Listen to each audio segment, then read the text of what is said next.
Assalamualaikum warahmatullahi wabarakatuh. Selamat datang kembali di sesi 4 mata kuliah komunikasi korporasi.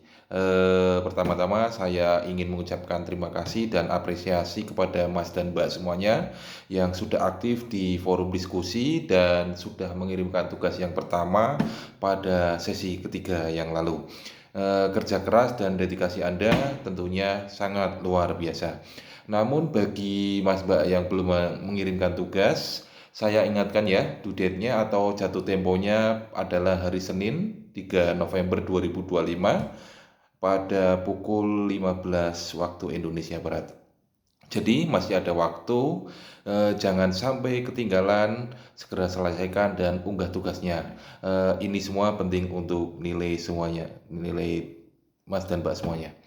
Nah, pada sesi keempat ini kita akan membahas topik yang sangat relevan dengan era digital sekarang ini, yang di modul 5, yakni tentang pengelolaan media sosial di perusahaan. Nah, di zaman sekarang ini media sosial bukan lagi sebuah pilihan, tapi sudah menjadi kebutuhan atau kewajiban bagi perusahaan untuk berkomunikasi dengan stakeholder atau publiknya. Nah, kenapa sih media sosial penting bagi perusahaan? Ada beberapa alasan yang utama. Yang pertama, media sosial memungkinkan komunikasi dua arah yang real time dengan customer. Beda sama dengan iklan di TV, radio, atau media massa yang lainnya yang cuma satu arah. Di media sosial kita bisa langsung dapat berkomunikasi dan mendapatkan feedback dari audiens. Alasan yang kedua yaitu jangkauan yang luas banget dan dengan biaya yang relatif lebih murah dibanding media tradisional. Satu konten viral bisa menjangkau jutaan orang dalam hitungan menit atau detik dan jam. Alasan yang ketiga atau yang terakhir, media sosial membantu membangun brand awareness, engagement, dan loyalty dari customer. Customer yang merasa dekat dengan brand cenderung lebih setia. Dan untuk mengelola media sosial secara efektif, perusahaan perlu strategi yang jelas.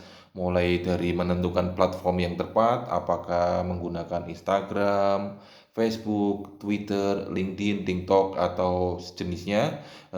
Kemudian bisa membuat konten kalender dan tentukan tone voice yang konsisten. Dan yang paling penting, siapkan tim yang responsif untuk berinteraksi dengan audiens. Nah, di modul ini kita juga belajar tentang model PESO. Ini framework penting untuk mengintegrasikan media sosial dalam strategi komunikasi korporasi. Eh, Mas Mbak bisa mengetahui PESO itu dari modul yang disediakan oleh kampus. Eh, Nah, dari PESO itu keempat elemen itu harus diintegrasikan untuk menciptakan strategi yang komunikasi yang powerful dan efektif. Lalu apa saja best practice dalam mengelola media sosial perusahaan? Yang pertama, konsisten dalam posting konten berkualitas. Nah, yang kedua, responsif terhadap komentar dan pertanyaan follower. Jangan biarkan menggantung. Dan yang ketiga, monitoring dan analisis data untuk terus improve strategi. Dan yang terakhir adalah perhatikan krisis manajemen. Satu kesalahan kecil bisa viral dan merugikan reputasi perusahaan.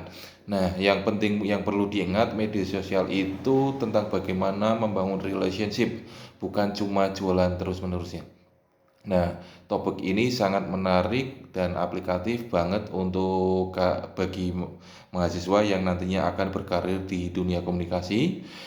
Silahkan pelajari modulnya dengan baik, lihat contoh-contoh kasus di modul dan kerjakan latihan serta tes formatif. Untuk mengingatkan lagi, reminder lagi ya, deadline tugas itu hari Senin 3 November 2025 pukul 3 sore, jam 3 sore. Jangan sampai terlambat. Tetap semangat, belajar dan aktif di diskusi di forum ini ya. Selamat bertemu lagi di sesi berikutnya. Wassalamualaikum warahmatullahi wabarakatuh.